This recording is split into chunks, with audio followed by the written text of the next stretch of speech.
Good evening, one. Good evening, all, and welcome to the J&M Group Monday Night Cup Series. We are live from virtual Las Vegas Motor Speedway, and who? Well, it's me, Jolo, up in the booth, Joe LaCastro, with Sheldon Atkins, as usual, and Austin Derbyshire, down in the truck, pulling the levers, pushing the buttons, and bringing you the best that iRacing has to offer. Here we go, down into the deserts of Las Vegas, into the hot sands to bring you 125 laps around with some of the fastest guys we've seen. Last week we were at Daytona, and this week we've got another great oval for you here. So, Sheldon, are you ready?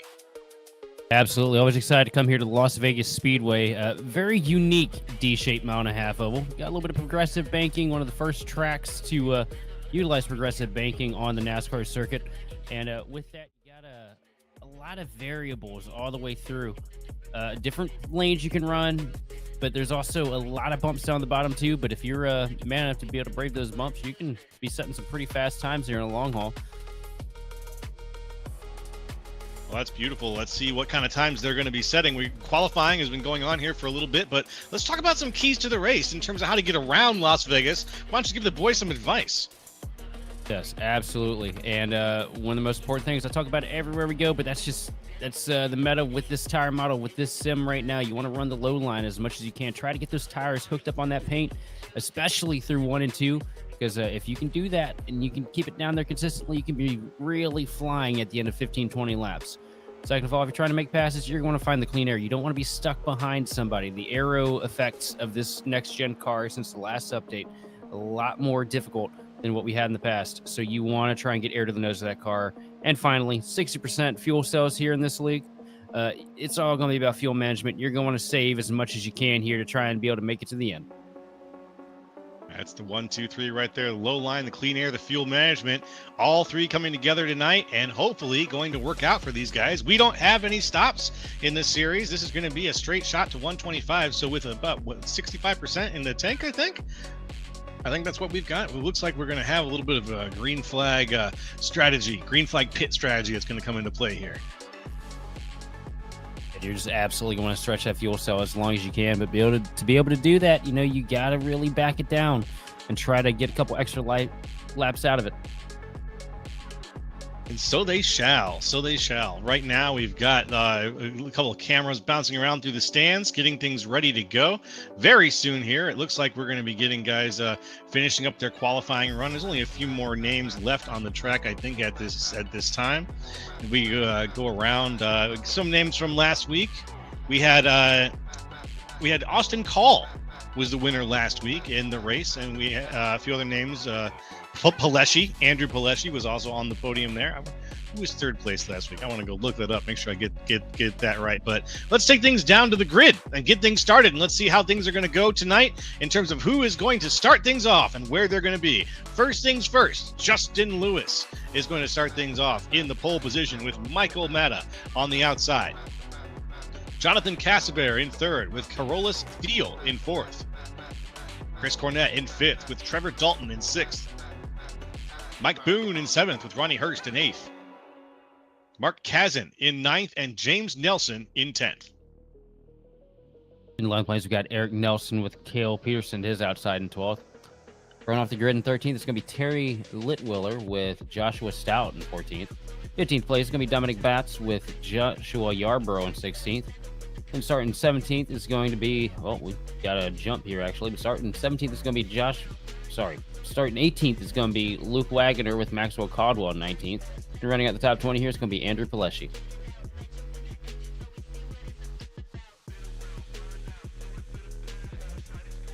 All right, let's keep on going. We've got qualifying finishing up here, but let's go. Actually, you know what? We started the grid just a little bit early here, so there might be a little bit of a shakeup on the grid as qualifying is still wrapping up here. Looks like we'll give it a little bit of time. Well, I want to make sure that we get this, we get the grid down for exactly who's going where. So pardon us, folks, while we recycle things and make sure that we give people time to finish their second laps here of their qualifying time. Everybody opting to stay out and then wait until the last couple seconds here of qualifying to get a lap in, which is a smart call because the track temp going to be consistently going down as we work into the night. And also, you've always got those guys out there on pit road cloud hunting. Any, Ooh. degree lower you can get means more grip, means faster lap time. So it's just what these guys are waiting for right now.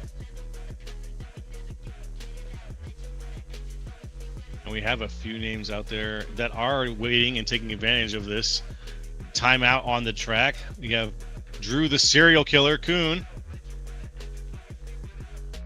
Saw him last week. There's a few more names on the track this week, I think, than we had last week. Just a couple more. Some names we haven't seen yet. Definitely gonna be interesting to see what these guys are capable of here tonight, though. And a new league too. I do believe this is correct me if I'm wrong, but the first season, and they had a great start last week at Daytona. Really good, clean race. Only, I think, 1 or 2 cautions for incident the entire night. Which, when you go to a super speedway and you only have 1 or 2 wrecks, I mean that's pretty impressive to say the least. Yeah, 1 or 2 wrecks, at a super speedway situation when you've got enough cars on the track to really mix things up. Even sometimes you got cars just sort of out driving themselves in those situations or pushing their own limits. Just 1 to 2, that's not bad at all. It's a nice run.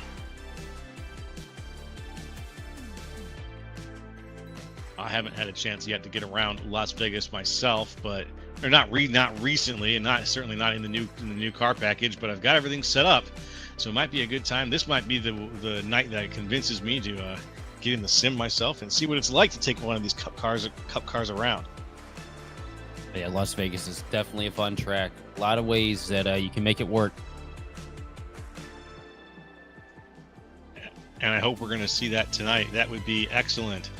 And folks, while we get things ready here, we're going to go ahead and talk a little bit about some of the folks that help bring Grid Vision to you, especially in the J&M Group Cup Series here. Let's talk about Pinnacle Wraps real quick here. Pinnacle Wraps is the official car wrap provider for the DV8 Racing League. With hundreds of eye-popping wraps already under their belt, Pinnacle continues to deliver some of the best custom liveries you'll find on iRacing. So don't settle for the same old downloads from the web. Drive Pinnacle, because when you drive Pinnacle, you drive distinction.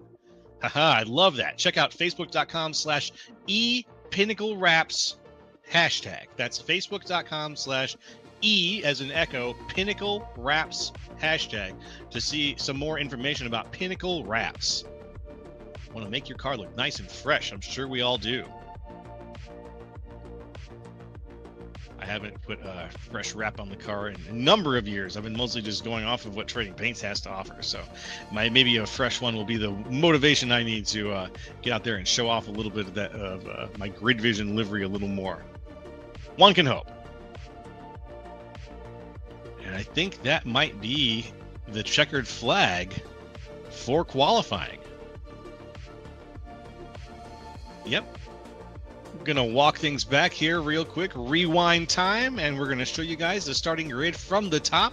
We're gonna break things down and count down the 28 cars who are on the field.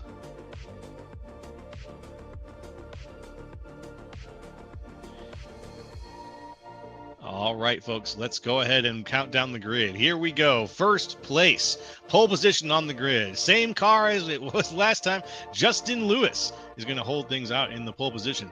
Andrew Pileshi in second place. Michael Matta in third place with Maxwell Caldwell in fourth. Jacob Salza in fifth place with Jonathan Cassaber in sixth. Carolus Thiel in seventh with Austin Call in eighth. Last week's winner. Adam Lowe in ninth and Chris Cornett in 10th. Richard Wolsifer in 11th and Trevor Dalton in 12th. Mike Boone in 13th with Ronnie Hurst in 14th. Mark Kazin in 15th and James Nelson in 16th. Eric Johnson in 17th, Todd Merkel in 18th. Nathan Sylvia, in 19th. Cale Peterson in 20th. Terry Litwiller in 21st. Joshua Stout in 22nd. Drew Kuhn in 23rd with Aaron Kay in 24th. Dominic Batts in 25th with Joshua Yarbrough in 26th. Luke Wagner in 27th, and rounding things out, Adam Gladfelter in 28th. Nice full field here. 2 by 2 by 2 by 2 all the way back. Lined up and on the field. Getting ready for that one to go here as the pace car will be going very soon. I think we have almost everybody from the grid down on the track. Yes, we do. The pace car is off. And Justin Lewis and Andrew Pileshi are leading things here at Las Vegas as we get ready for that last lap before green.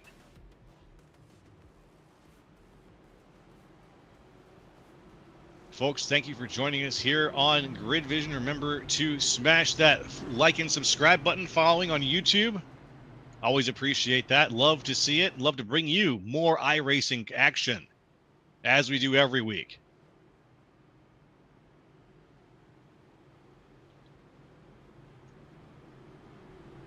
Got some people cheering. Looks like Kathleen Cochran in the chat right now cheering for the 22. Looking at you, Ronnie. That's Ronnie Hurst in the 22 car. Right now, Hurst sitting at 14th in the pack. We'll see how he does. Up at front, Lewis and Pileshi still getting excited to get things going here.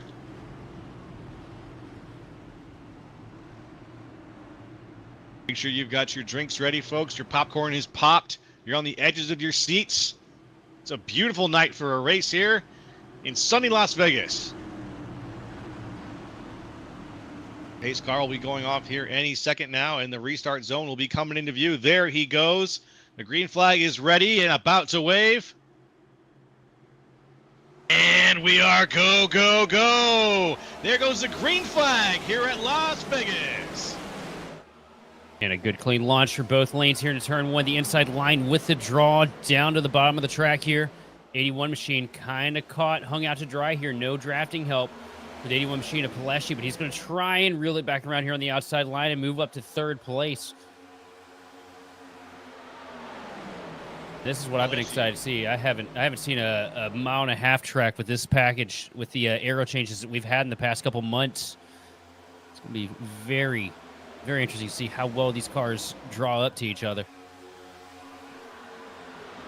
Yes, sir. Yes, sir. We have some interesting situations already forming. A lot of 2x2 situations going on here in the fifth place position back. Jonathan Casabear kind of leading things off in this pack here. There's a bit of a gap between him and Jacob Salza in fourth. But that group back there, that group of 10 or 12 cars, they really haven't yet sorted things out here and figured out exactly who wants to be where. Little contact maybe? Ooh, wall contact with the 56. Yeah, 56 machine up into the wall, probably driving a little bit nervous. The driver of the one car, Carlos Steele, just came over the radio a few seconds ago and realized he does not have a spotter on the box right now, so probably hoping for a quick caution to get somebody up there to tell him what's going on, and hopefully he knows that he is 3 in the middle right now as the 27 machine takes a peek down to the inside of turn 3, but thinks better of it. Oof. Wolsifer. Ooh, very close contact right now between Wolsifer and the 58 of Adam Lowe. Lowe's being flushed back down through the middle there. A lot of outside wall contact also. I think that's Todd Merkel. No, it's not Merkel who hit the wall a moment ago. That was Chris Cornett. Cornett down to the inside now of Wolsifer. Nathan Silva pulls up to the back of Thiel here, thinking about making it 3, falls back to the back bumper of the 01 machine, gives him a push down the back stretch. Now he's going to send it up high, wide, and handsome here through 3 and 4. Gets to the quarter pound, pulls a little bit of side draft, but not able to get the power down, and going to be really tight out of turn 4, but just barely able making it stick. And almost 4 wide there for a second down the front stretch. Very close. More bouncing off the wall for the 01 of Carlos Steele. Maxwell Caldwell, though, you see him, he cut across the nose of all 3 of those cars. Cornett just threaded the middle and picked off about 3 spots, going for 4 or 5 down into turn 3. That 88 machine is flying around this speedway. Wow, what a move there. Here comes the 18 of Austin Call, last week's winner. He's getting moved down through the middle right now, losing a lot of speed, unfortunately, as the 88 makes even more moves up to the front. Into 7th place goes Chris Cornett. Cornett started the last lap in 12th place. He is up to 7th now. Not bad. It's a huge net gain. And as we look ahead a little bit, there is still plenty of room out in the front. The guys who are way out in front have got a nice separation going here. Lewis, Mata, Zala, excuse me.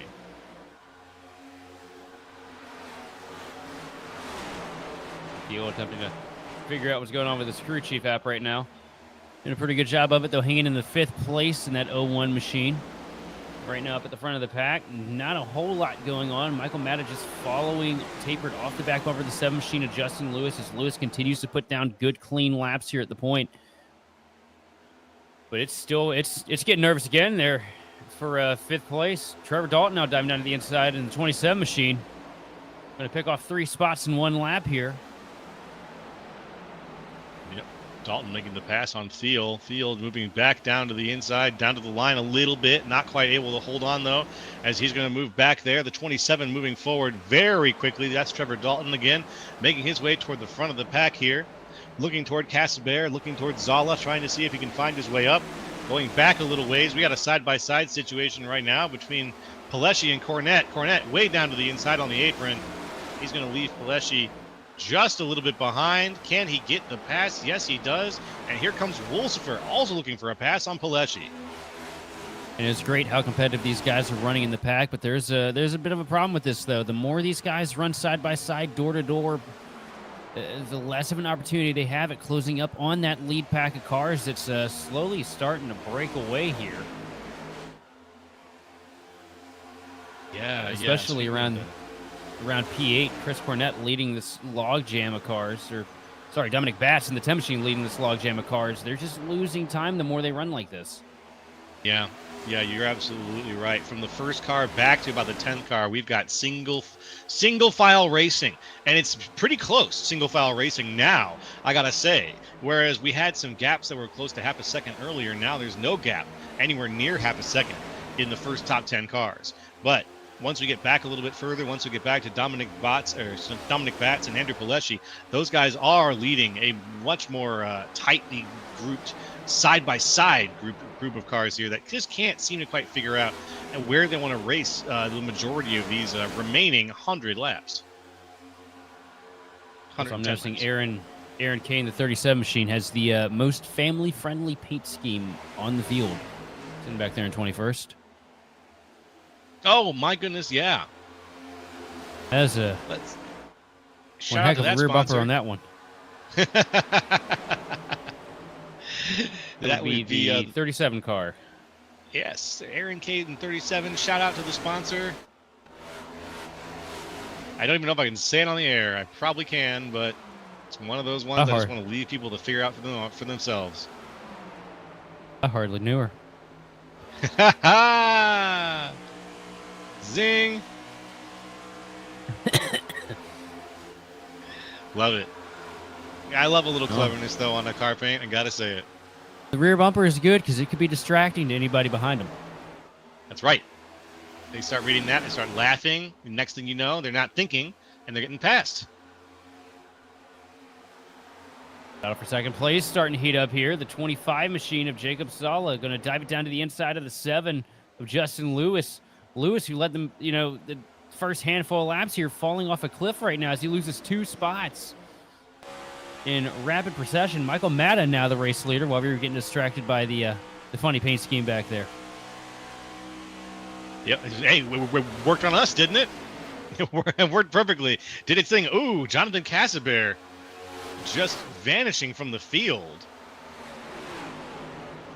Looks like he might have had some connection issues there. Very unfortunate. He's back, though. You know what I'm noticing right now is how big tire fall off can really play in here.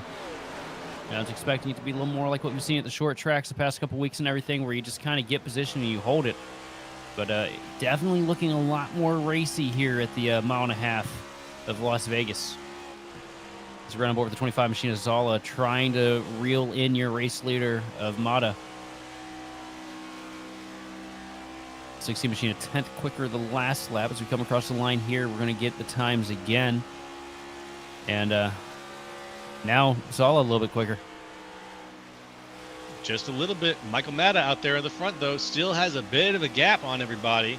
So hopefully he can hold on to that as things go well for the 16 right now, and it spells success.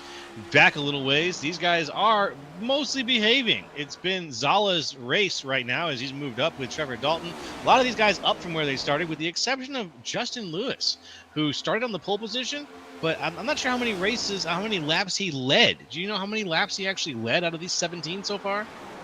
About like 14, 15, something like that. Okay, so he's he lost led a the pretty lead good like chunk of them. 2-3 laps ago. Okay. I mean, right now, everybody, this is a learning experience for everybody too. Though at the same time, I mean, this is the first race that I've seen on a mile and a half since we got the new build, because it's just been 2 mile short track road course. So, you know, the summer stint kind of throwing a lot of curveballs at these drivers. So finally getting the opportunity to get out here on a standard intermediate speedway, you know, a little bit of learning needs to be done here. As we see, 3 wide almost for second place down to turn 1. Justin Lewis starting to wick it up again here. Ooh. Here we go. 27 to Trevor Dalton dives down to the inside. Trying for a slide job here through 3 and 4, but not able to do it. Here comes Zala up to the quarter panel, pulls a bit of a side draft out of turn 4, and shotguns around the outside to take over the spot. Zala with a great defense right there. Good momentum to hold on to his spot. Back there, though, Justin Lewis makes the pass for third and is about to put it right to the bumper of Zala. He's side by side right now. Lewis down to the inside of Zala. Zala says maybe not. But it looks like Lewis might have the momentum he needs in the end. Let's see. We're learning here right now, though, is that the variable banking of Las Vegas is really setting up for a good race here. As you see, up on the outside, 25 machine trying to get it done. And Zala with a huge surge to corner center, going to send it around the outside and take the spot away from the 7 machine of Lewis. Now he's all over the back bumper, the 16 machine of Mata here into turn 3.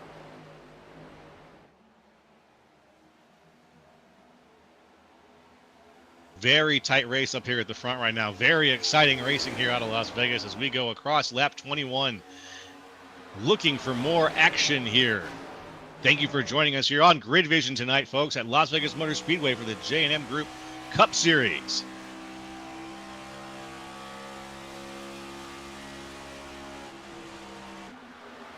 Tell you what, I've always loved this track. The only thing that I've really compared it to throughout the years of racing here is kind of like a dirt track. You see an outside line pass work out of turn 4 here for Zala, trying to get past that 16 machine here on the front straightaway. It looks like he's going to be able to do it if he can just send it down into 1 and 2 and get the momentum. Up on the top of the speedway here. Here comes 25, and he's going to take over the race lead. Yes, sir. Yes, sir. Heavy pedal work there from Zala. Just pressing it down as much as he possibly could. You could see the surge on the vehicle as he tried to keep his momentum, as he tried to say, you know, this is the spot. I'm going to take this spot from you, but I'm going to take it nice and clean.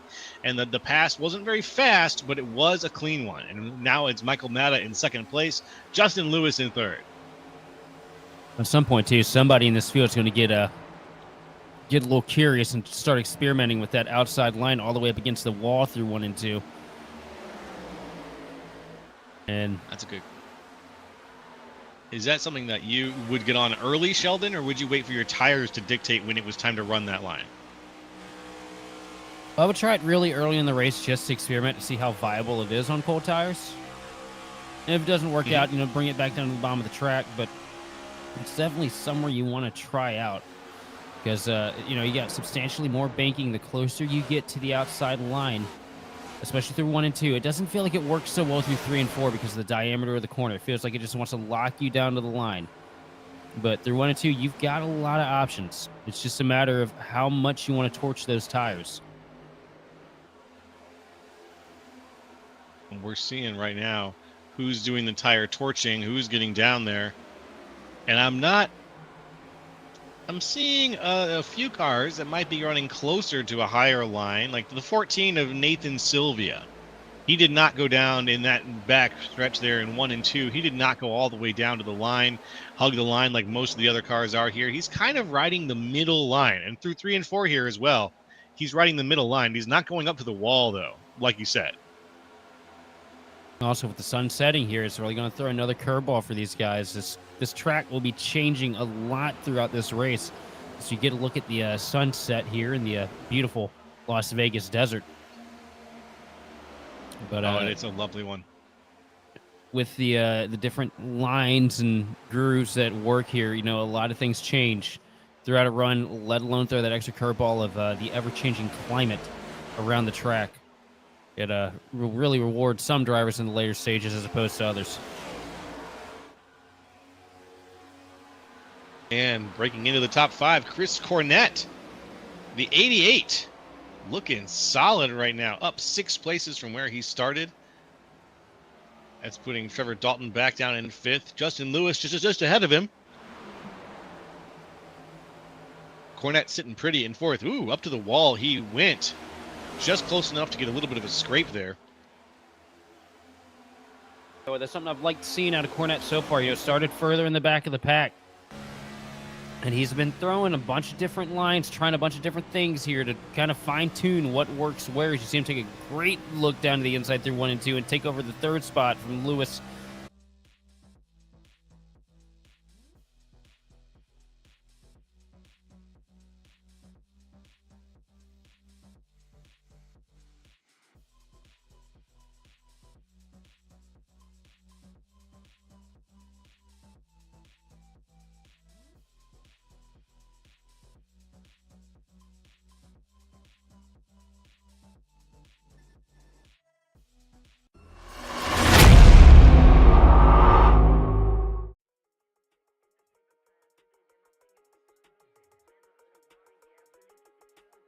Hey, folks, we're back here with the J&M Group Monday Night Cup Series. A little bit of technical difficulty we're getting over, but when we get back going, you're going to have some more racing from Las Vegas here on iRacing on Grid Vision.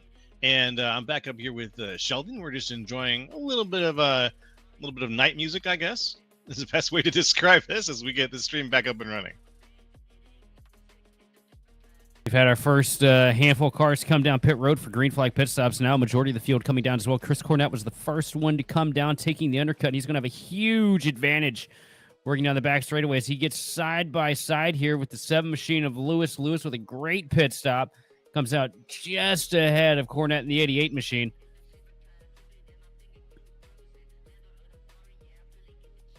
Those These pit two picked stops up a have huge advantage. Yeah. Bit of a shift here. Call and Thiel out in front right now.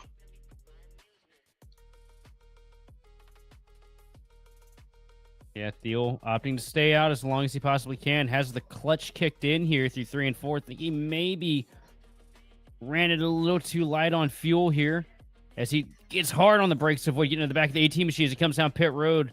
But Corrales Thiel on pit road. Yo.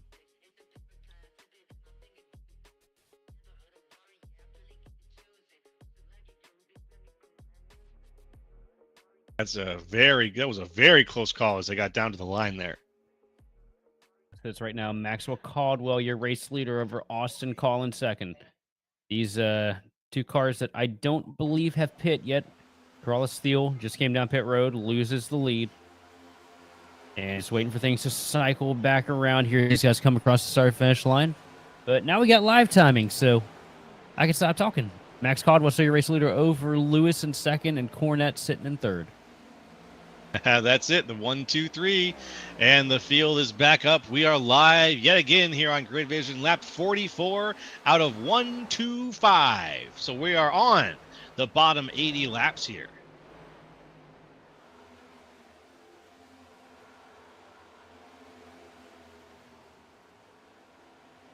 Down pit road comes your race leader now. Max Caldwell bringing it in. Stayed out as late as he possibly can. The engine's sputtering a little bit as he comes down pit road, but should be able to make it into the box. Lewis sitting back there now, going to inherit the lead as he comes through 3 and 4. And looking through the field, a lot of these guys still unsure about being able to make it to the end. The way things sit right now, Austin Call sitting back in 13th, just came off pit road a few laps ago. He's already digging in the clutch around the track, trying to save as much as he can. Doesn't sound like Justin Lewis up here at the front of the field is doing that right now. No, he's got a different strategy. And Cornette not doing it either. Cornette running all the way up against the fence, just Ooh, about up into the marbles. That 88 yeah. machine trying to make as much speed down these straightaways as he possibly can. Probably trying to get this car to build a little bit more on the free end. Let's see if he can pull it off. And yeah, he's staying very high right now, Cornette. Very high up the track. Look who's working his way up into the picture here. Dalton coming back strong here, and Wolsifer picks up a lot of spots through that pit sequence, moving himself up into third place in the 56 machine. Pretty good run for him. There's a couple guys that, had great opportunities last week at Daytona, kind of slip out of their hands in the closing laps, trying for a second chance at redemption here this week. That's right. Speaking of Wolsifer, unfortunately, it looks like he is going to have Trevor Dalton now challenge him for his spot up here. Dalton moving down through the inside, slides right past after a quick stop to say hi.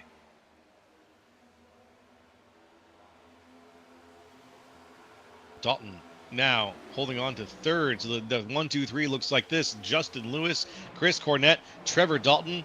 Dalton, though, close enough now to put the screws to Chris Cornette. Let's see if he can make the pass now on the outside.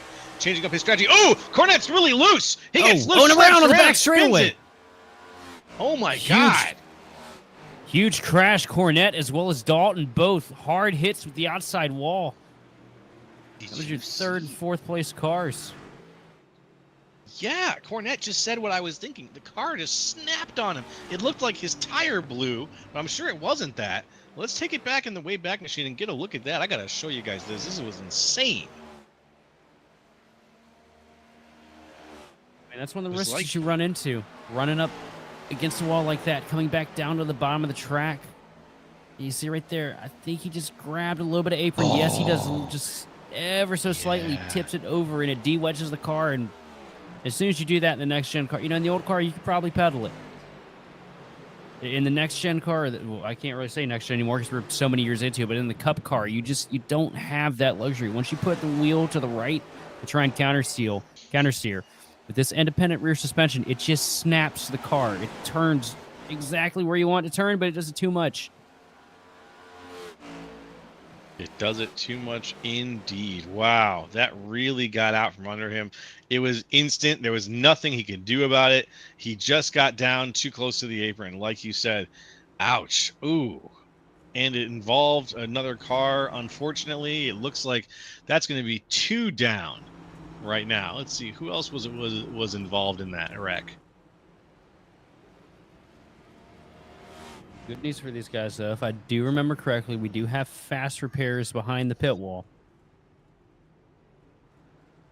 So they should be able to get these cars fixed up, bring them back out on track here, but that's definitely an unfortunate, very unfortunate move for both of those machines here starting out tonight. Yeah, early enough in as we are, too. Really unfortunate. Here we are on lap 50. Officially here for some of these drivers. Lap 50, yep, for our race leader, Austin Call, as well. And sitting at 50, that means that we've just got 75 to go.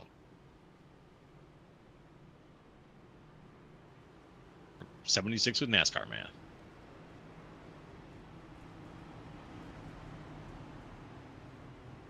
Tell you what, has been a great race to start out here.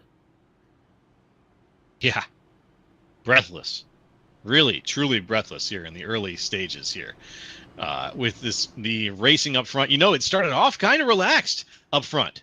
There was a gap of about 15 laps where the racing up front was nowhere near as intense as we've been seeing it now.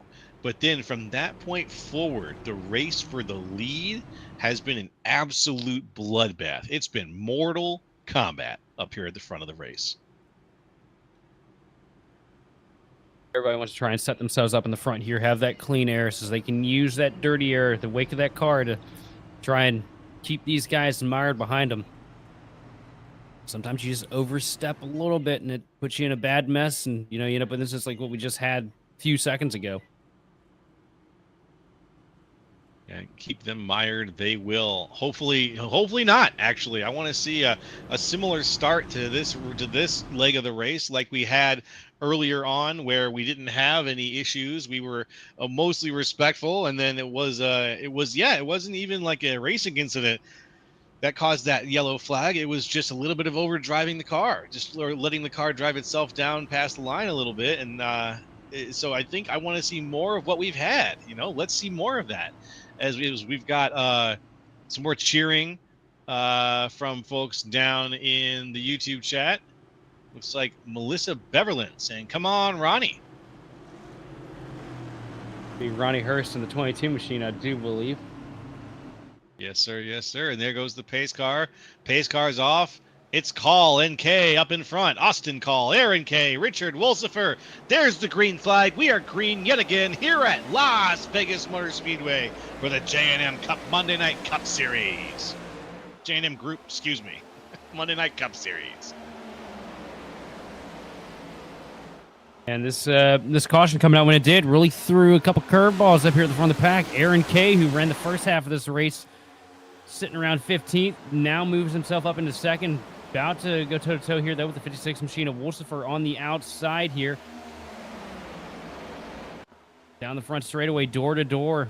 Wolsifer with the advantage of that high line and a lot of help from the 7 machine of Justin Lewis as they work past the start-finish line here. But a big wiggle out of the 56 machine, going to hurt the momentum coming into turn 1. That gives Aaron K another opportunity to try and make that low line work. And here comes the 7, flying around that outside line down the back straightaway. Wow, what a move there. The 56 really having trouble with stability, it feels like. Maybe it's his line intentionally, but yeah, he was waving around quite a good deal. And when he waved his way right to the middle of the track, that was the sign for Justin Lewis to make the pass there on Wolsifer. Wolsifer, though, still able to hold off Aaron K, who's down the outside. The 27, though, of Trevor Dalton looking for a pass on K. K says, no, I'm going to go move ahead of Wolsifer and get out of there. Yes, sir. Battle for the lead coming up here, too. It came and it went. Justin Lewis takes away the lead from last week's winner at Daytona, Austin Call. Lewis trying to run away with it now. Lewis on a little bit fresher stuff here than some of these guys. Oh, yeah. And one car contact with the wall on the front straightaway and 3 wide at the start-finish line here. Oh, my God, 3 wide. That's right, including our former race leader of Michael Matta. Matt is going to be side by side right now with Maxwell Caldwell, the 94. Caldwell down to the inside. They've got some distance now as Matta cycles back.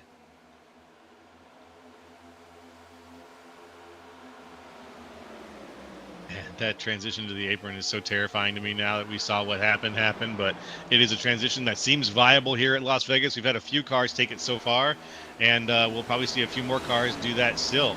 Side by side is the 2 of Todd Merkel, sitting next to, I think, who is that right there? The 57 of James Nelson. Nelson on the outside, trying to use the speed up there, trying to get around, but he can't quite get past the car in front of him. That's going to be Wolsifer in the 56. Wolsifer just trying to hang on right now in that 56 machine. As you've seen him kind of get swallowed up here, lose a bunch of spots early in this run. Ooh. Almost thought he got a bump there from Nelson behind him.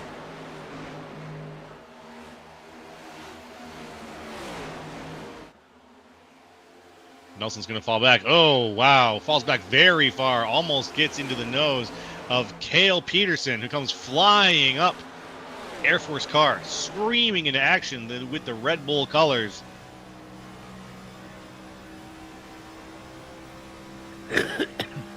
Very fast move. He's up 10 from where he started.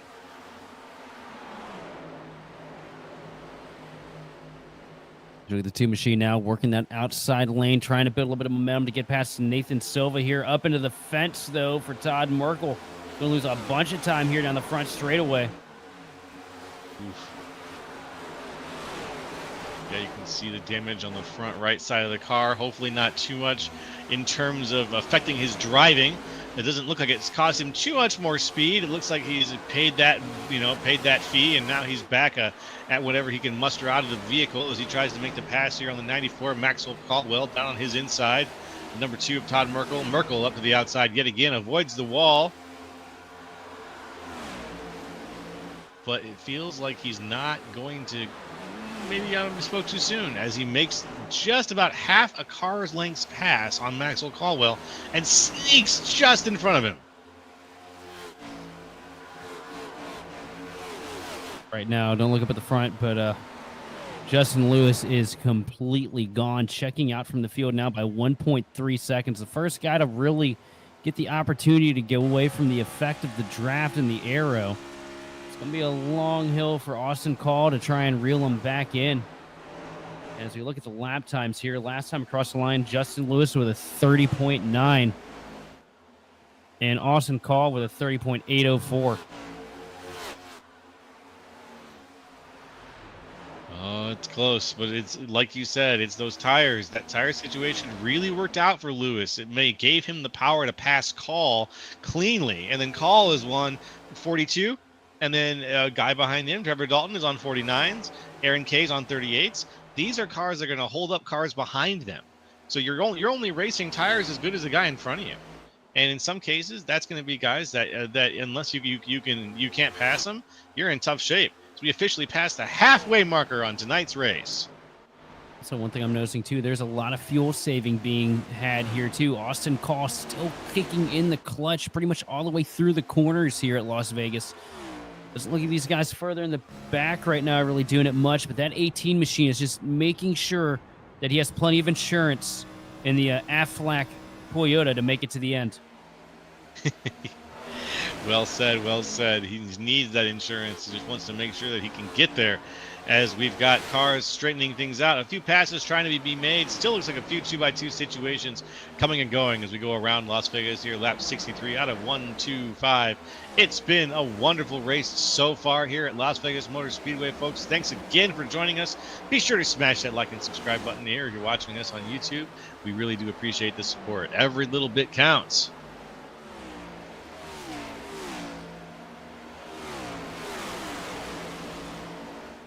And folks, what we're going to do now is we're going to take advantage of the sights and sounds of Las Vegas Motor Speedway. Heard a little bit of chatter about how folks like the rev it up section, crank it up, and that's what we're going to do. We're going to enjoy the sights and sounds here of the J&M Group Monday Night Cup Series. And when we come back, we'll do a little bit more commentating as we bring to you the second half of tonight's race. So now's a good time to stretch those legs, refill that brew, and come on back and join us for more.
All right, folks, here we are back after that little rev it up section. You got to enjoy it. We got to enjoy it.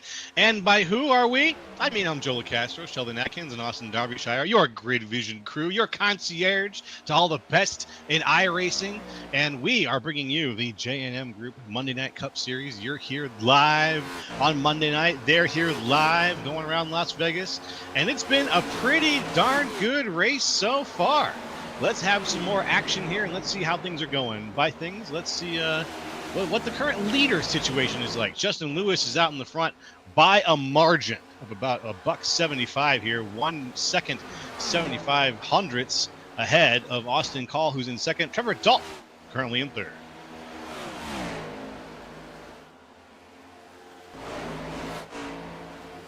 What a move here, as we've got another couple packs of cars stacked up a little bit here and there, but out in front, Austin Call and Dalton are a small pack of two by themselves. Lewis is out in front, then he goes back to Zala. Zala is leading the pack right now, if there really was one. It's probably him with Peterson right behind him. Peterson hot on the bumper of Zala with a little push there as we come around into 1 and 2. Really interesting moves out of Peterson tonight. He's up 15 from where he started. We saw some good darting and dodging from him through the ranks of cars as he was making his way up earlier. Zala also, hell of a run tonight, has been really pushing. He's up 1 from where he started, but he's been up here most of the night, even after cycling through all of the pit stops that have been going on. Zala's been putting on a fantastic race so far tonight.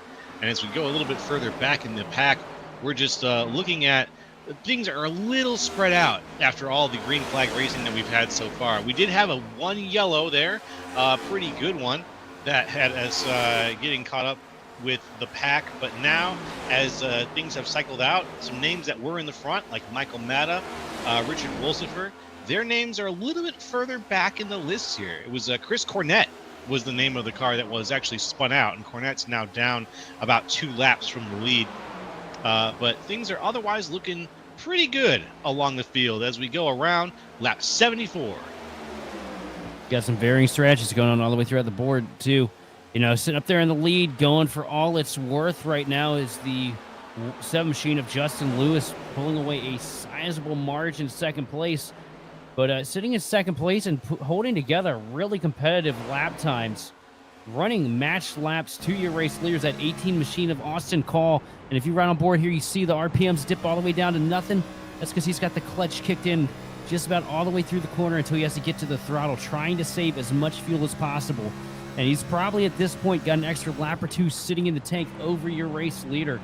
And in third place right now, Trevor Dalton, he's just hammered down to the board right now, sending it the best he can, trying to get to the back bumper of that machine in front of him to get as much track position as possible.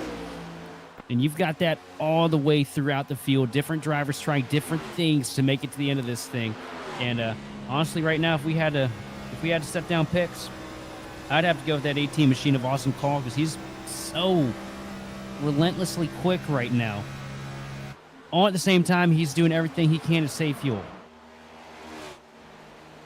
He is, yeah. That clutching strategy, that is, I would never have thought of it. These are the things that, as someone who still considers himself an amateur racer or only getting into the strategies a little bit deeper here recently, that clutching strategy is just wild. Using every ounce you can. I've seen races end with cars running out of gas. I've seen races end with guys just eking by, barely getting by on enough fuel. So I'm kind of hoping that this strategy plays out for him.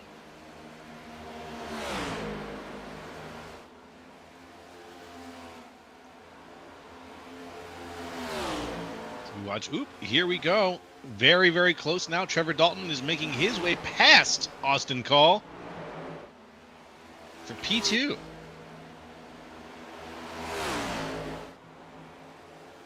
Ekes right by him there, just a little bit. He's got like 2 car lengths on him now, but he was just close enough. The two of them had a pretty good pass now. We've got a car calling in for a pit stop, the 23 here of Joshua Stout. So let's watch for cars coming back out as well. Ooh, Stout flying a little bit.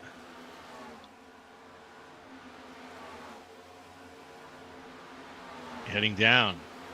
Here up here at the front, let's check back in with the pack, see how things are going with Zala.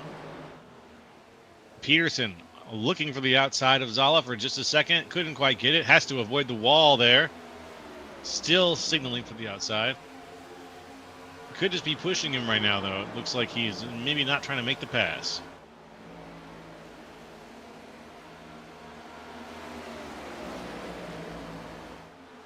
We'll find out here in a little bit. Looking back, there is another pack forming that is a little bit further back. Aaron K in the paint scheme of the night, falling back again a little bit. He's up 12 from where he started still. A really good showing.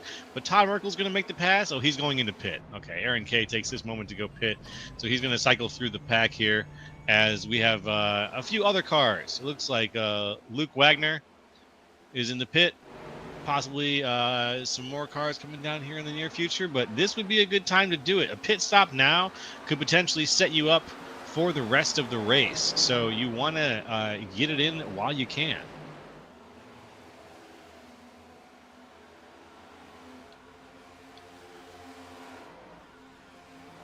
And up in the front, Trevor Dalton trying to close the distance on Justin Lewis. Can he really? Right now he's about little over 2.5 seconds away from Justin Lewis.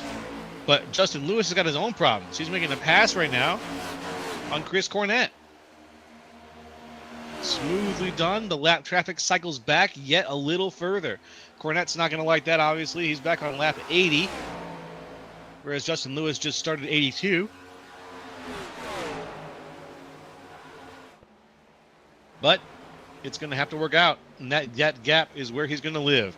So Cornett eventually is going to fall back a little ways, and he's going to probably end up meeting Trevor Dalton and Austin Call. Let's see how that goes when we get to it.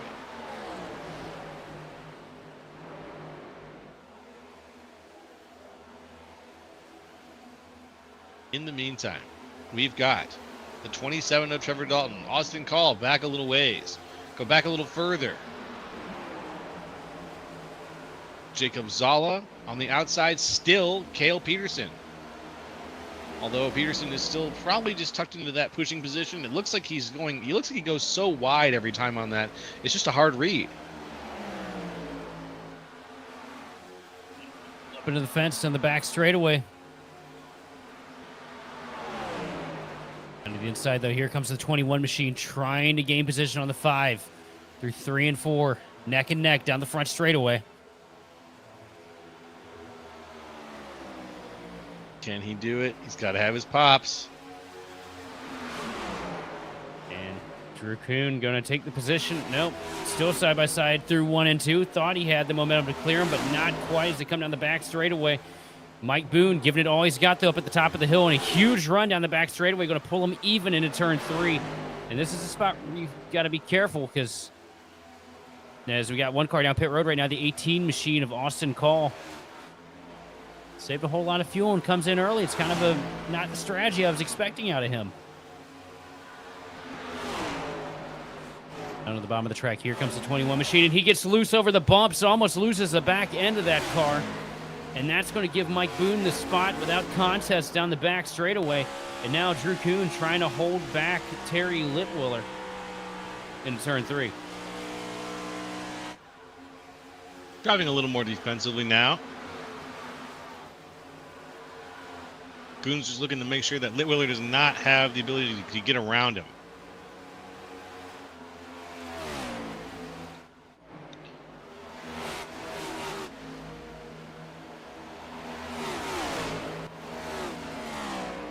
You see the 18 machine of Austin Call returning to the racetrack here. 4 fresh tires and some Sunoco fuel under the hood of that 18 Camry.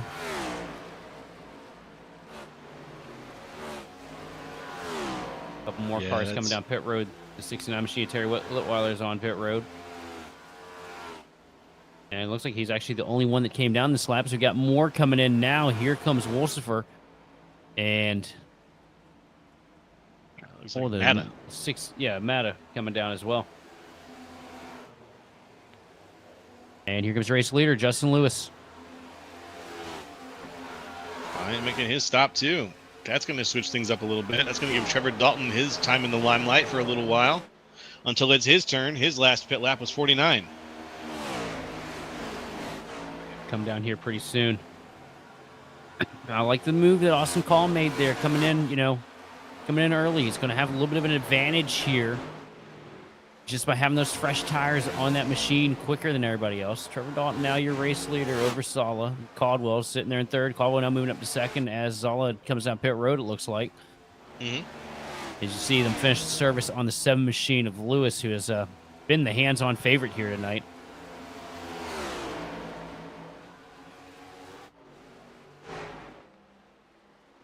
We had a lot of folks put in that time. See if Lewis is able to beat him here. Call with a huge head of steam, but Lewis is going to come out clear in front, and with fresher tires, he's only going to grow his advantage as we got more cars coming down. Michael Caldwell as well as Gasbury coming in, and a few more. And this is where it can get really dicey, too. Somebody can make a mistake here trying to leave pit road. These guys just get too bunched up, and next thing you know, it's hurting all of them. Yeah. One mistake can hurt the whole field, especially when you're all in pretty good position. You don't want to be the guy who ruins everyone's chances up front.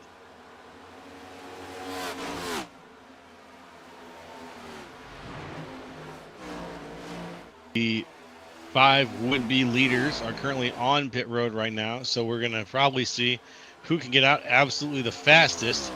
Looks like it's going to be a mixture of Caldwell and Cassaver.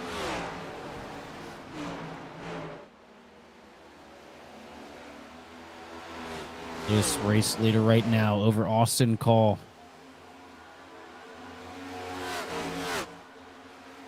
You see these guys working their way past the 88 machine of Chris Cornett, who was so fast earlier in the race before an incident took him out.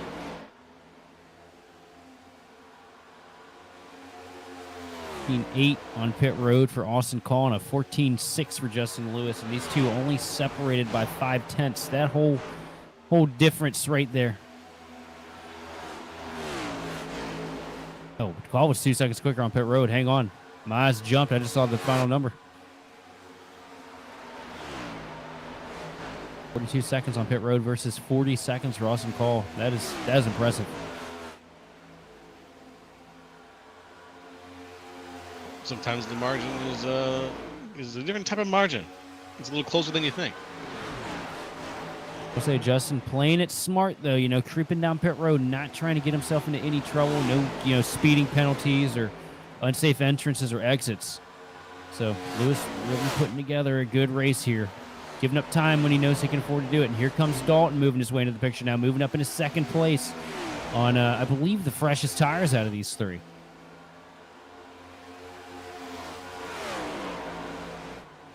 Freshest by 1 lap over Lewis and 4 laps over Austin Call. Not bad. Good eye. I'm watching Jacob Zala currently in 4th place as he leads a small pack of 3 cars there. Trevor Dalton has run such a good, clean race here to pull himself up into this position to try and maybe get the win here as we slip into the closing laps. Just 31 laps remaining here from Las Vegas. Getting down to it, 95. Starting to click by, I gotta say.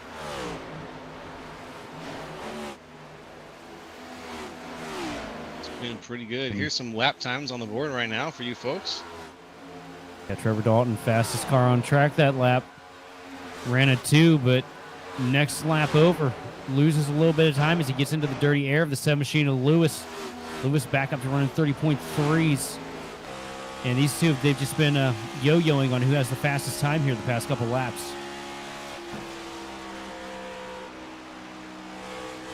Right now you see Justin Lewis starting to work his way into lap traffic here. A couple slower cars in front of him. This might hurt if he's not able to get cleared right. Yeah, this is gonna hurt if he doesn't get cleared right. Let's take a look. See him dive it down the hill here to get past the machine of Stout through 1 and 2. It's clear him. Doesn't lose a whole lot of time out of 2. Now lined up behind the 10 machine as we come into turn 3. And I think Dominic's going to let him have it. Yes, he does. Dominic sends it all the way up against the top of the track, letting the 7 machine get by.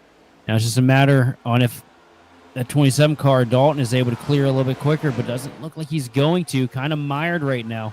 Going to lose a little bit of clean air to the nose coming into turn 1. It's going to hurt a little bit. Just a little bit, though. Hopefully not too much. We've seen Dalton. What was it last week? He did pretty good. But this week, it's going to be a matter of just trying to keep up with Lewis and staying relevant in a field of lap traffic and dirty air. You know, we got a battle going on for 10th, and as soon as I mentioned the battle for 10th, Todd Merkel sends it down to the bottom of the track in 3 and 4 and takes the spot away from Adam Gladfelter. Good run for that 2 machine here tonight, just lurking around the top 10 in the closing laps. And yeah, looks like he's really going to have enough pace to potentially get himself up past that machine, that 14 machine in front of him, of Nathan Silva.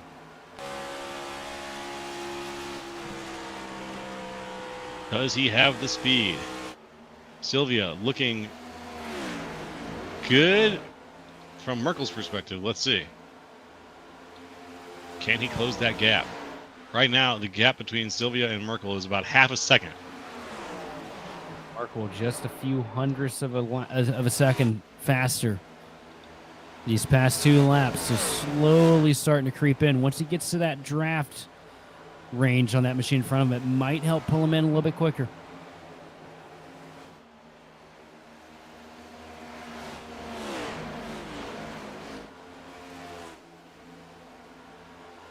No, everybody else is just about to field running consistently solo here.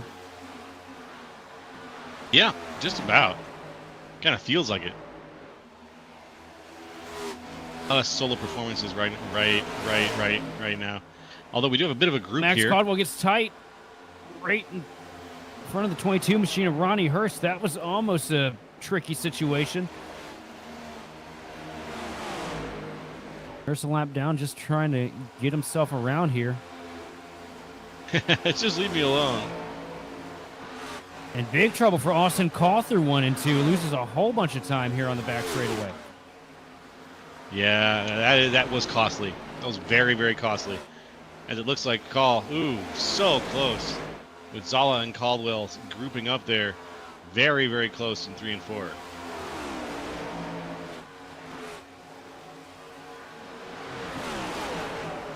Austin Call went from being a potential favorite to win this thing, now falling into the clutches of the 25 machine of Jacob Zala as we work into the closing laps here. Get down to the last burst.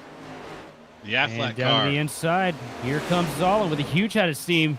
And down the front straightaway, he's going to take away the spot from the AT machine of Call. And he's going to pull the 94 of Max Caldwell along with him as we come into turn 1. That's right. Here comes Caldwell. He's making the pass now on Call. Call, unfortunately, is going to fall back yet again a little bit further. I think Call is just struggling right now. The tires were just a little bit older, pit a little too early, didn't make up enough time in the process. And here on the back half of the run, looks like he's going to lose anything that he could have gained there. Yeah. It's unfortunate. You can't secure the bag and just hold on to it, but you got to really hold on to it.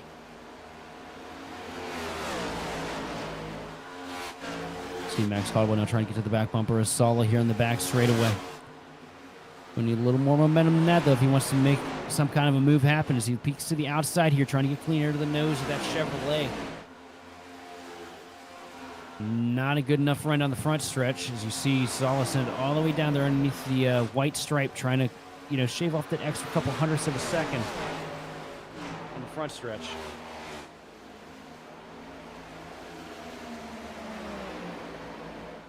Yes, sir. We are down below the last 20 laps of tonight's race.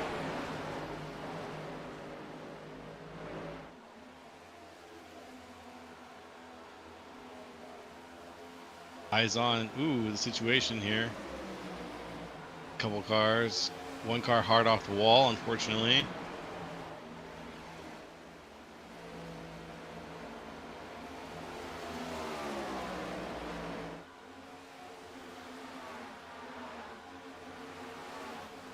We've got Chris Cornett heading, I think he's heading down pit road.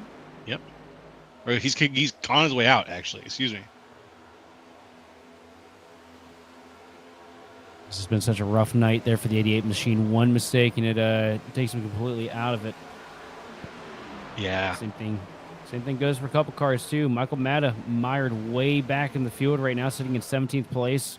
Was so fast to start this thing off, and just kind of lost the race as we got through the midsection of it. Yeah, I noticed that too. Matta he was in such a contender's position early on in this race. And then about halfway through, something broke. I'm not sure exactly what. Guy that's tiptoeing around here to a decent night. Sitting there in 13th, 14th spot right now. Aaron K, first night in the league.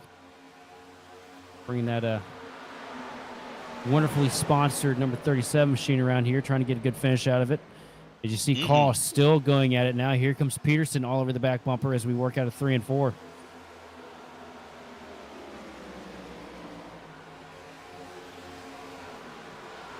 And our 1, 2, 3 right now, with 15 to go, is Justin Lewis, Trevor Dalton, and Jacob Zala. Maxwell Caldwell in 4th, Austin Call in 5th. Folks, it's a pretty good set of guys up there in the front. Got eyes on K as he goes down pit road. Aaron K looking to get some fresh tires and try to sprint to the finish here, but it's probably going to be a little too late to get back up to where he was. He's still up 4 from where he started, though, so we'll see if that pays off for K. I'm still not sure if all these guys can make it on fuel either, though. Austin Call right now heavy on the clutch again, trying to save fuel in the 18 machine. As you see the 20 machine try to work his way by here through 1 and 2, door to door down the back straightaway. Austin Call with the advantage, though, coming into turn 3. Here comes the 20 of Peterson looking back down to the bottom into 3 and 4 as they were 3 wide for a second there and 3 wide again because here comes Thiel around the outside and contact. Thiel hard into the wall. Wow. Throw a steal. Very, very close there. Into the wall hard. Thankfully didn't bounce off with enough rebound to go slamming into the cars next to him. Maybe a tiny amount of contact, but Thiel, with a good enough recovery, did not have to worry about losing that, and right now is not in that 3 wide situation again. Call now racing Thiel through 3 and 4, and gotta wonder if Theo's a little bit angry. You know, nobody likes getting stuff up in the wall, especially in the closing laps here as they're door to door at the start-finish line. A little bit of a hip check from the 18 machine of Call coming into turn 1, but Theo's going to take it away using that bottom lane. Okay, we got to keep our eyes open here because we're getting down to the wire. And we've got a lot of names up here at the front that have been trying to make names for themselves over the course of the night. Some have, some haven't. Let's see how things go. The hardest charger right now in the top of the field is Cale Peterson, up 15 from where he started. After that, Trevor Dalton, up in 2nd, is up 10 positions from where he started.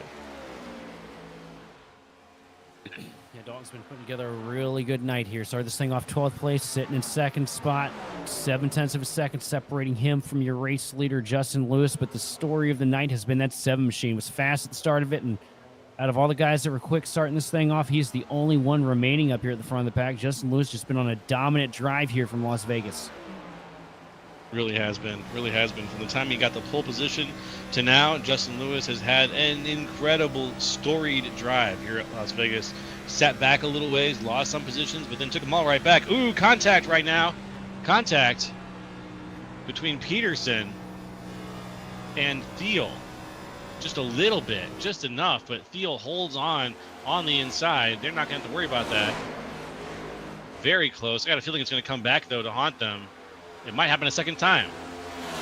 Bit of a hip check down the front straightaway. Just a little bit of a side draft from the 20 machine, trying to hold Thiel at bay. Coming in at 1 and 2. All up against the top of the track. Peterson not going to be able to hold on, though. Thiel just doing a great job working the inside line. It's going to be close, and he clears himself out of turn 2, and it's going to drive the 20 machine up into the fence down the back stretch. Nicely done. There we go. That's some heavy racing here out of the 0-1 machine of Corolla Steel. Pretty good.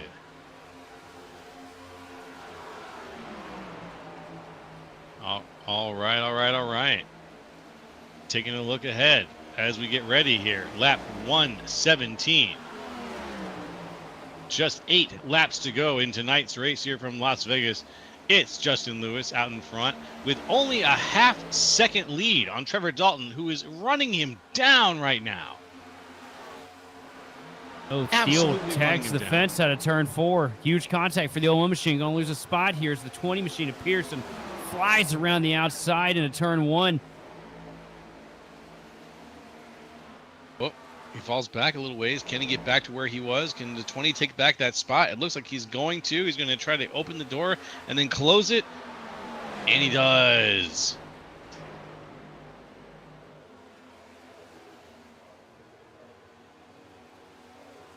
And Trevor Dalton is closing quick, now down to 0.2 of a second here. Did Lewis spend a little bit too much of those tires at the beginning of this run?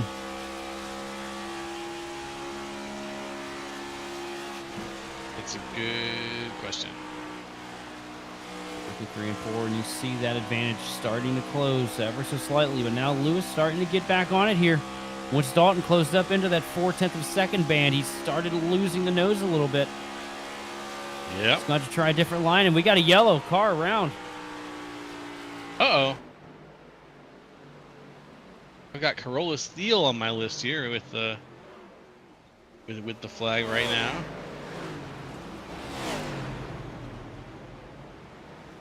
Let's go take a look and see what happened. It is going to be Thiel as well as the 20 machine of Peterson. Those two found each other again. The replay here, and you see Thiel just get really tight coming out turn 4, and late in the race didn't quite want to lift, and it's going to send the 20 machine hard through the grass, but a great save for Peterson and not really lose a whole lot of positions. But for Thiel, that's going to be a tricky one, because it's going to get the end of the longest on that one. Yeah. Yes, sir. You see Pearson gets way tight there through 3 and 4, goes up the track, tries to slow it down, and I just don't think Thiel was expected he'd get tight too, running the bottom, and it just slid up. The two cars met on the front straightaway, and hard contact sends them both sideways. Well, let's hope that he's able to get back on his feet. Maybe for the last couple of laps here, we'd like to do this without a green-white checkered, of course. Right now we're on lap 121 with 5 to go. You know what that means, folks? That means we're probably going to have a sprint to the finish line here. Oh, and we have the green-white checkered situation.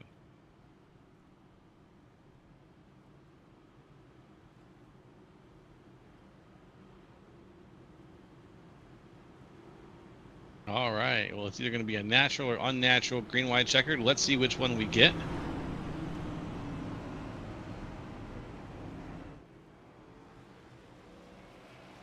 Lights still on the pace car.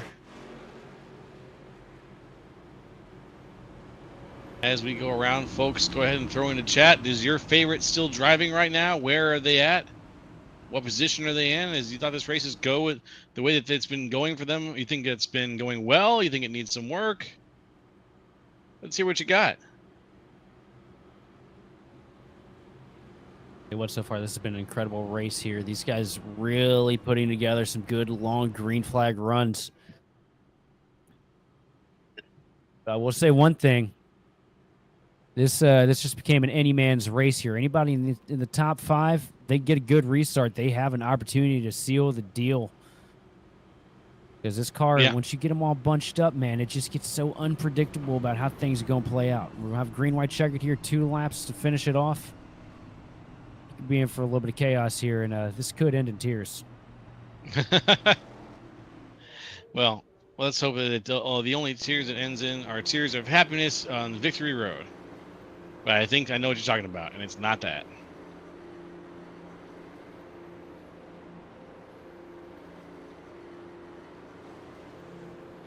Here we go across the line, getting ready here. I think that might be lights out on the pace car. Let's take a look and see. If this is going to be it, yep, there we go. It is officially 1-2 green.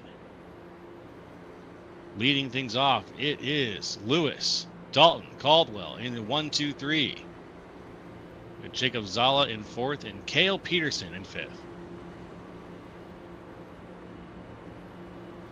These guys staying out here, it's going to be real interesting. I'm loving it. So far, we're still just a yellow flag, and no special conditions are applying yet. So hopefully, we'll get that white flag and just be able to enjoy the end of this race. This is a real nail biter.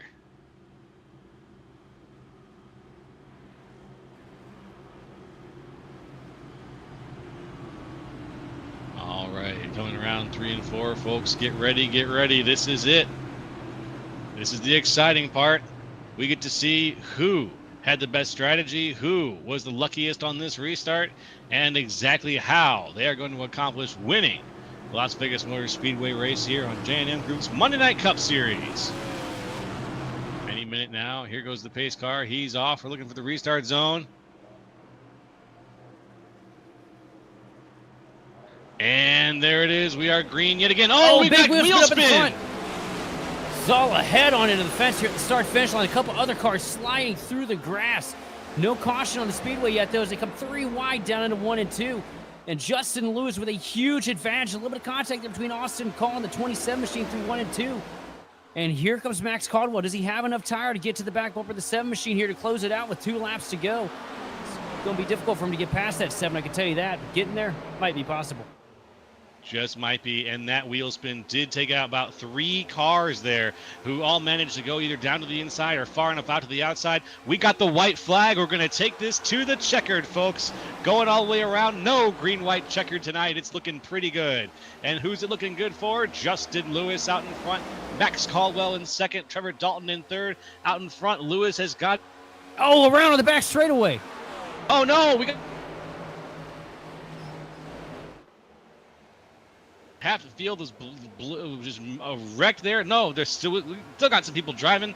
Plenty of people up there as across the line he goes. Justin Lewis takes the victory here at Las Vegas. Woo! What a race. What a finish. A chaotic way to end this thing off, but absolutely what a great race from these guys here tonight. Yeah, I'll say chaotic is the understatement here. We took a look in the Wayback Machine. We got a couple of cars off right there. That's the 14 off of Nathan Sylvia.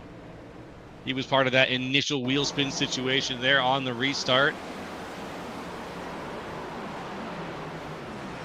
Ooh, some wrecks there. The 16. Oh, man. Around the 69. What a wreck. Yeah, another the last lap had a couple of real ones. Ooh, wow. One car on his roof. What a pirouette. Yep, and I just heard it over the radio. I'm going to echo it here for you folks. All in all, it was a pretty good race. Really enjoyed it. Let's take a look at the replay here of a few more of the bloopers from the last lap. What you're seeing here is just a bunch of guys on old tires doing everything they can to try and carve some kind of position, some kind of finish out of this race. You know, it's easy to get out here and send it when you got freshies under you and, you know, you got plenty of time. But on these green-white checkered finishes, you only have one chance at it. If you don't take it, odds are you're not going to grab it. But it's so easy to tiptoe over that line with those tires worn out and take yourself or somebody else around with you. And there he is, Justin Lewis, your race winner at the start-finish line here in Las Vegas, rolling the dice and coming up a winner. Doing some more rolling right there. As we bring you the unofficial results here, The breakdown from Las Vegas. Let's do it. Justin Lewis in first. Max Caldwell in second. Trevor Dalton in third. Fourth goes to Austin Call, who was last week's winner. Fourth this week. Fifth goes to Cale Peterson. Hell of a drive there. Sixth goes to James Nelson. Seventh, Richard Wolsifer. Eighth, Todd Merkel. Ninth, Adam Lowe. And 10th, Carola Steele. Bringing home 11th place is going to be Drew Kuhn, followed by Eric Johnson in 12th. 13th going to Joshua Yarborough, with Ronnie Hurst bringing home 14th. 15th place going to Jacob Zala, followed by Nathan Sylvia, Jonathan Casbear, Adam Gladfetter, Michael Mata, and Mike Boone running at your top 20. Moving right along into 21, Aaron Kay. 22nd, Dominic Batts. 23rd, Joshua Stout. 24th, Terry Litweiler. 25th, Chris Cornett. 26th, Mark Kazan. 27th, Luke Wagner. And 28th, Andrew Pileshi. Say what man? What a great race. I mean, it's a shame that we had a messy end on that green-white checkered, but through and through has been probably one of the best Cup races I think I've called in a while. Absolutely, my friend. There were very few. The cars were a little spread out by the end. It's true, but we still had 26 out of 28 cars within 4 laps of each other by the end of that race, and it felt like a more exciting race for the whole duration of it than a lot of races we've witnessed here so far. So let's give that that in and of itself deserves a round of applause. But the first thing we're going to do here in the post-race show after we did the breakdown is we're going to talk to some of those drivers. And the first driver we're going to talk to is Trevor Dalton. Trevor, can you hear us up in the booth? Yes, sir. Hey, congratulations on that third place finish, my friend. How'd that race go for you? Well, it went, I mean, I'm happy to be where I'm at with getting kind of wrecked a little bit. Wasn't too bad. And I am terrible on restarts. Did not have a good restart there. And we about all wrecked on that last lap. So I'll take third. Well, it's a real survivor's third here, my friend. You definitely were one that I noticed made a lot of there was a lot of key pass moments and just staying in the race moments for you tonight.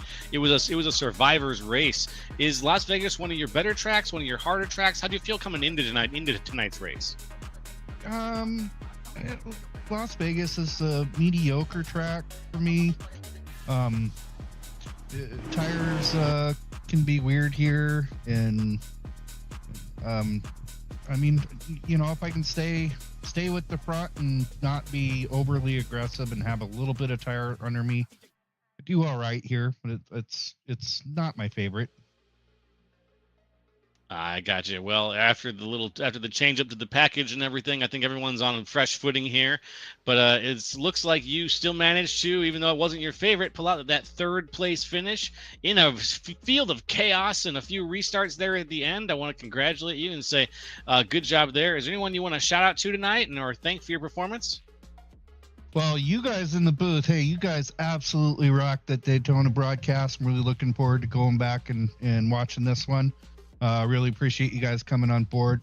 Ronnie Hurst for putting this thing together. All the people for coming out. Really happy to see the field size and we're growing. 1320 Sports, Justin Maxwell, Austin and FYT. But yeah, you guys are doing great, killing it up there. Really appreciate it. Hey, it's our pleasure. Thank you very much for your time, Trevor. We hope to see you up here in Victory Lane next week. You take care, okay? I'll see you in Victory Lane at Bristol. At Bristol, all right. Looking forward to that even more. All right.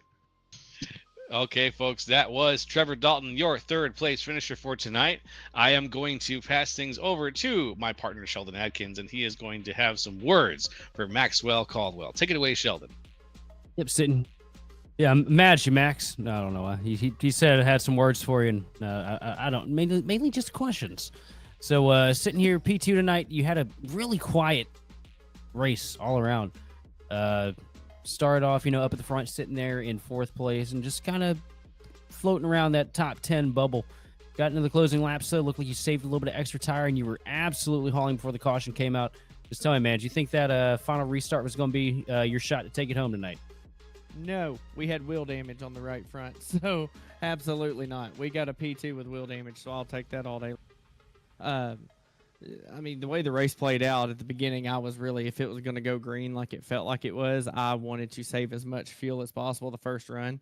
So we dropped like a rock from fourth place starting spot all the way back because we were clutching every corner of that first run. And we went about 5 to 6 laps more than most of the leaders. That way we could have been aggressive the last two. But cautions, just the way they fell and the way they came out, just kind of changed that a little bit. So all in all, I mean, it was a weird night. It was a solid night, though. Come home P2 after trying a strategy like that and the caution kind of taking it away. Some of the guys were tight on fuel, it sounded like, toward the end, but we had plenty. And I had one corner where I just tried to gas up. It seemed like as the track got darker, it got tighter. Not really tighter. It just felt like you could get more aggressive, but when you did, it just was less forgiving than it was in the daytime. So we only eat the wall once all race long, and when we did, it gave us wheel damage. And I watched guys eat the wall like 10 times and get none. So for wheel damage, P2, we'll take that. Well, P2 with wheel damage is basically a win. But tell me, man, how's it feel just to come out here and run as many laps green as you did? Because I don't know if you ran any official races at Richmond this last week, but it feels like green flag runs in anything these days is a dying breed itself. How's it feel to be in a league where you can just, start this thing off and build a strategy, and 9 times out of 10, it kind of works out how you were expecting? Absolutely. I mean, Ronnie and Josh have put so much work into this. They kind of picked me as like a driver, like to piggyback ideas off of as they were building. Like I was with them as they were building the Discord, building the league. So excited to see the car turnout we had. I thought us running only 2 recruiting races before starting an entire season was not going to get us very much car count. But to see the difference from last week at Daytona to this week, I mean, we had like 27, 28 cars, I think, if I'm looking right. Yeah, 28 cars tonight. So man, that's a heck of a jump in just a couple races. And I mean, with everything we got going on and the clean racing we have, we can only assume to grow here. So super excited to be in a league where we can race this hard. I mean, there was hard racing all the way around the track. I mean, I don't think y'all were short of any action from what I could see, especially when I was just hanging out in the back. I mean, it seemed like there were side-by-side battles constantly. So lots of comers, lots of goers, lots of good racing. Had a couple yellows, couple of over-aggressive moves that ultimately shook up the end of the race. But at the end of the day, I mean, it's a solid race, solid car count, and can't ask for much else. So kudos to these admins, man, for putting on a league and taking a leap of faith, and it looks like it's working out very well for them. Well, Max, how you feeling going forward next week to Chicagoland? Chicagoland's good for us. So I don't know what it is about that track. It seems like multiple leagues I've been in, anytime we go to Chicagoland, this 94 machine can pretty much get up there to the front and win it. I've got a really, really competitive league on Wednesdays that I'm not the best in, and we were able to squeak a win out there this season in that. So that's kind of got me a boat of confidence going into that one. But Justin's also quick at Chicagoland. It seems like me and him as teammates always duke it out there at the end at Chicagoland. But more times than not, I think if we look at the stats, me and him are kind of equal there as far as wins are concerned. But in different leagues we've been in, if me and him were to keep count, but I think I've got a slight advantage on him. So love Chicagoland. But one thing I've noticed about this league, man, it seems like the tire sets they give us, I'm all for the short tire sets because you have to save your tires some. But man, they've got the lap count like nailed to a T where you can either go hard and try to make it on the fuel and eat the tire. I don't know. Like, tires just become a big story in these leagues, and Chicagoland will be no different. In leagues that tires were just on the edge, they add that extra 10, 15 laps in this one that really make you sweat it. So it turns into, and I think that produces a lot of the great racing we have, and I think that'll be no different at Chicagoland. But you should see a lot of 2 and 3 wide action, and what I saw here tonight, these boys are going to put on a show next week. We'll have to see if you can survive the tire war as well as the commentator curse next week, because I know who I'm picking. But to finish this deal off here this evening, just who all do you want to thank and shout out for this second place finish tonight? Absolutely. I mean, first and foremost, got to give my Lord and Savior Jesus Christ a shout out because he's blessed me beyond measure to be able to be a part of this league, to be able to race with my teammates and be able to race with all the new faces that are coming in. It's just an absolute blessing to be able to come here on Monday nights and help out with this league best I can. And also got to thank my sponsor, Merkel Racing Engines, for being on the hood for many a seasons and many a leagues. Todd Merkel has sponsored this machine, and it's always good when we can give him a shout out in his company and what they do up in the Northeast there to produce just awesome racing engines. So they do a great job. Small shop. It's kind of like the old school classic racers from back in the day, man. They just love what they do, and it's awesome history behind Todd Merkel's family, especially with his dad. So y'all have to do some digging on that and put on the broadcast. It's pretty neat. But also got to thank my teammates. We had quite a few tonight. Andrew Palesci did not have a great run tonight. Shout out to him, though. He had speed. Got killed from someone on pit road. Just dude on track just clobbered him and then went up, and Andrew had nowhere to go. So if you're watching, man, you were running great. We were right there with me. So shout out to him. And then shout out to the rest of the teammates, Austin Call, Justin Lewis, Trevor Dalton, and Todd Merkel. They run with us each and every week. And we had other than Andrew, we pretty much had a great team showing, I think, in the top 10. I think all of us finished there. So, and I even think we were 1, 2, 3, 4 there at the end, if I'm seeing that correctly. Yes. So good, solid night for that. Todd to finish 8th. That's a big deal for him. He typically gets wrecked. So shout out to the teammates and league admins. Talked about them. They do a great job. And finally, you guys. I haven't had a chance to really meet y'all yet. Y'all are kind of new, but I tell you what, I was telling the guys last week, I've been in a lot of leagues with a lot of broadcast, and y'all are blowing me away with how professional of a broadcast you guys have. Like, it's amazing, and I actually get really excited to go back and watch these each and every week. So y'all do a fantastic job, and I've been in the booth before in some other leagues kind of to commentate, and I know how hard a job it is, and I tell you what, y'all do a fantastic job each and every week. Our producer said we've got plenty of time to change his mind, and thanks for stepping up here in the booth with us, and looking forward to seeing what you can do next week at Chicagoland. And I'm going to hand this over to Joe LaCastro with our race winner on the evening, Justin Lewis. You got it, Sheldon. Thank you very much. And thanks again to Maxwell Caldwell for a great interview. Justin Lewis. Hey, Justin, can you hear us up here in the booth? Got your voice.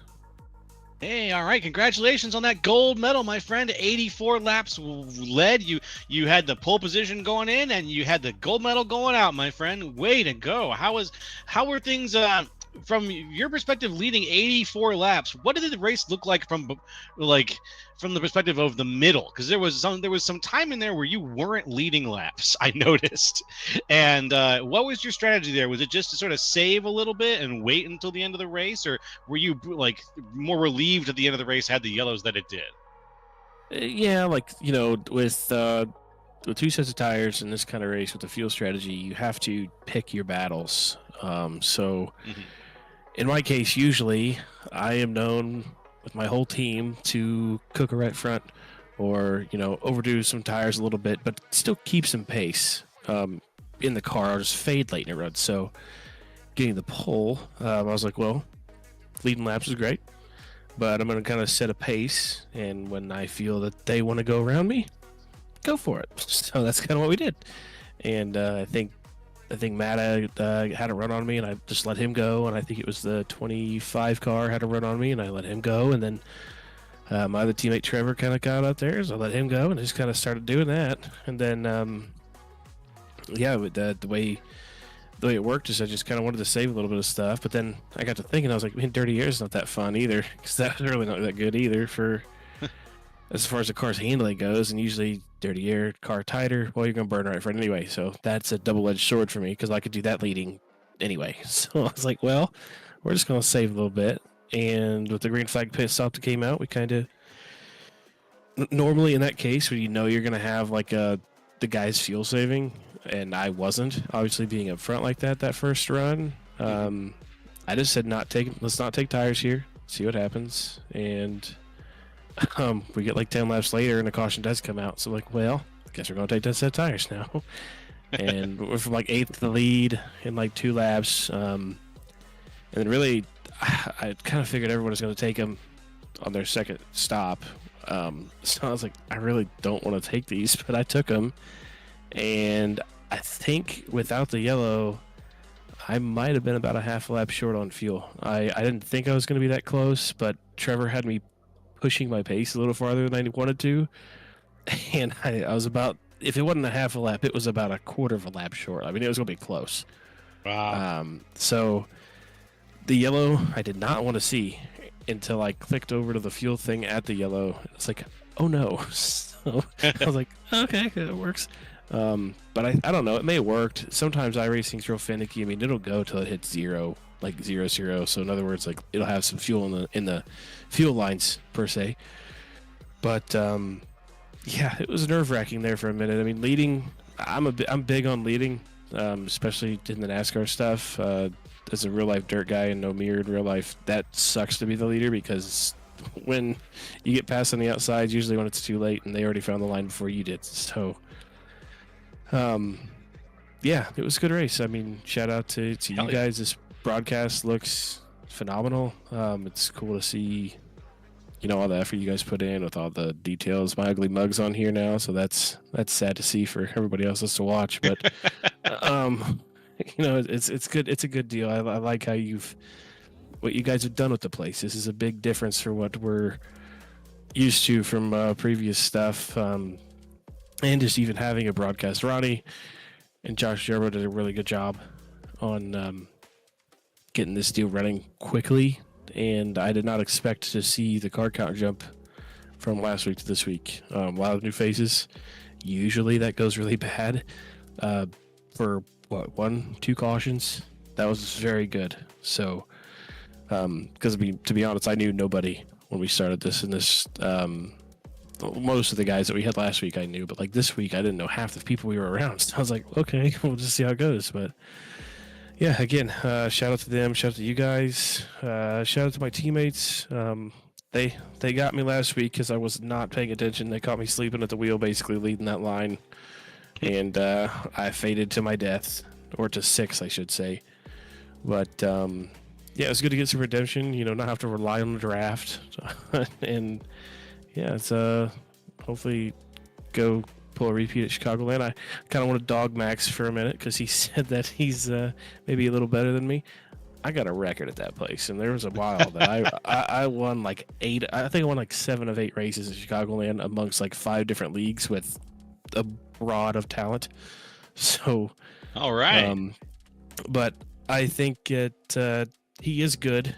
He's if it goes right with the strategy, I know Andrew and him are both usually right on my what. So if I can get lucky and get out front and hopefully kind of pull like I did tonight, that'll be great. If I don't, well, we got a race on our hands. So it's usually how it goes with those 13-20 boys. If it's not one of us dominating a race, it's all 3 of us or 4 or 5 of us just going after it at the end. So yeah, looking forward to that. Hopefully I can make it. My work schedule lately has been abysmal, so I was worried about not making it here. But a good thing to sweep tonight. We got 10 laps of practice in. I think my 10th lap was my fastest lap, which put us P1 in practice, pole, and the win. So guess I can get my Kyle Busch broom out for the night.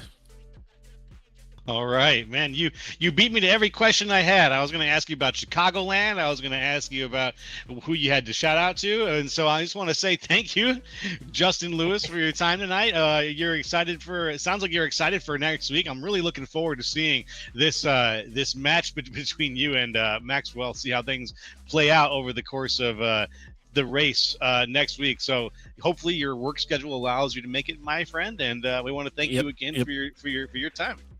Yep, thank you guys. Like I said, we this new package is throwing a curveball for me in particular. I know like Max and Andrew have kind of caught back up pretty quick, but this is I think my first win on this package. So all right, clean air's king. We figured that out, and you can manipulate the cars around you with this package, depending on where you're at. If you're on their bumper, the only thing unlike real life is if you're behind somebody, you can actually get them loose on iRacing. So I haven't mastered that, so Maxwell is the GOAT at that at this point. Every time he's been behind me within, stiffing my bumper, he has got me loose at about every track he's tried it. So, yeah, it like I said, it'll be a good time.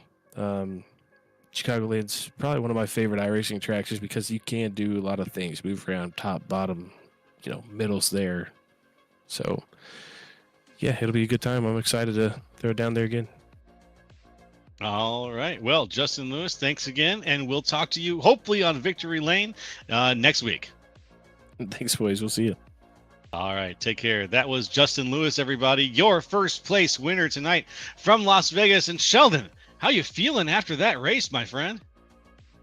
Well, about ready to cut out and go race some Daytona here in another hour or so. But outside of that, man, these guys they put together such a great show tonight, and it's always exciting to see, especially when you come to a 1.5 mile track like this where things can go one of two ways. You can either get some really good drawn out green flag runs, or they could turn into chaos fests where we end up sitting here until we're pulling our hair out. I still have hair in my head, Joe. I don't know about you, but man, it was just a great race to watch. And I'll tell you what, Justin put a whooping on them here tonight. It'll be interesting to see if anybody can keep up with them next week in Chicago.